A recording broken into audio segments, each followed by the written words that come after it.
Israel Iran जंग में Israel लगातार ईरान के परमाणु ठिकानों को निशाना बना रहा है।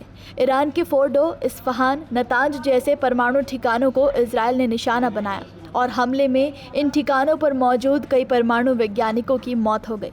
लेकिन अब खबर आई है कि इन 8 दिनों की जंग में ही ईरान ने अपने न्यूक्लियर वैज्ञानिकों की मौत का बदला इजराइल से ले लिया है, और वो भी ऐसे कि दुनिया को कानो कान खबर तक नहीं हुई। दरअसल बीते रविवार की सुबह ईरानी मिसाइलों ने इजराइल के दिल पर हमला किया, और वो भी ठीक वहाँ जहाँ से देश की साइंटिफिक ताकत की नींव रखी जाती है। टारगेट था विज़मैन इंस्टीट्यूट ऑफ साइंस, जिसे इजराइल की वैज्ञानिक प्रतिष्ठा और टेक्नोलॉजिकल पहचान का प्रतीक माना जाता है। बता दें कि विज़मैन इंस्टीट्यूट वही जगह है जहां से इजराइल के पहले कंप्यूटर का विकास हुआ था और जहां से आधुनिक रिसर्च की शुरुआत मानी जाती है। यही वजह है कि ईरान का ये हमला सिर्फ एक सैन्य स्ट्राइक नहीं था, बल्कि एक गहरा प्रतीकात्मक वार था। ये संदेश देने के लिए कि अगर तुम हमारे वैज्ञानिकों को मारोगे तो हम तुम्हारे ज्ञान के किले को ध्वस्त कर देंगे। बता दें कि इस ईरानी मिसाइल अटैक में इंस्टीट्यूट की 2 इमारतें पूरी तरह से तबाह हो गई, जिसमें से एक बायोलॉजिकल साइंसेज की लैब थी, जबकि दूसरी अभी निर्माणाधीन थी। इतना ही नहीं, आसपास की करीब दर्जन भर इमारतों को भी भारी नुकसान पहुंचा। खिड़कियां चकनाचूर हो गई, दीवारें झुलस गई और हाईटेक रिसर्च उपकरण राख में बदल गए। हालांकि इन हमलों में कोई जानमाल की हानि नहीं हुई, लेकिन वैज्ञानिकों का कहना है कि उनका वर्षों का रिसर्च मलबे में दब गया है।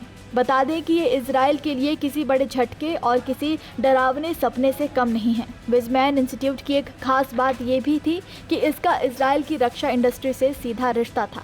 यहाँ किया गया रिसर्च डिफेंस कंपनियों के साथ साझा होता है, खासकर एल्बिट सिस्टम जैसी कंपनियों के साथ। इसलिए इस संस्थान पर हमला केवल विज्ञान नहीं, सुरक्षा के मोर्चे पर भी एक बड़ी चोट के तौर पर देखा जा रहा है।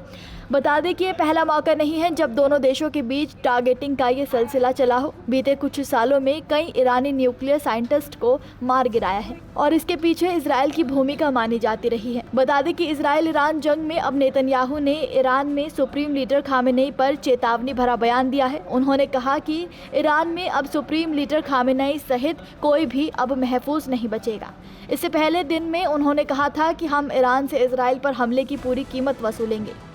पीएम नेतन्याहू और रक्षा मंत्री काट्ज का बयान आज सुबह इजराइल के 4 शहरों तेल अवीव, बिरशेबा, रमत-गन और होलोन पर ईरान के मिसाइल हमले के बाद आया। ईरान ने तेल अवीव में इजरायली स्टॉक एक्सचेंज बिल्डिंग, बिरशेबा में एक अस्पताल सहित कई जगहों को निशाना बनाया। इन हमलों में 176 लोग घायल हुए, 6 लोगों की हालत गंभीर है। तो वहीं इजराइल के 24 लोग मारे गए हैं। वॉशिंगटन स्थित एक ह्यूमन राइट्स ग्रुप ने दावा किया कि ईरान में मौत का आंकड़ा अब 639 हो चुका है और 1329 लोग घायल हुए हैं। नमस्कार, मैं हूं मानक गुप्ता। अगर आपको हमारा ये वीडियो पसंद आया हो तो इसे लाइक और शेयर जरूर करें, और हाँ, हमें सब्सक्राइब और फॉलो करना ना भूलें ताकि आप देश और दुनिया की कोई खबर मिस ना करें। तो जुड़े रहिए हमारे साथ और देखते रहिए न्यूज़ 24।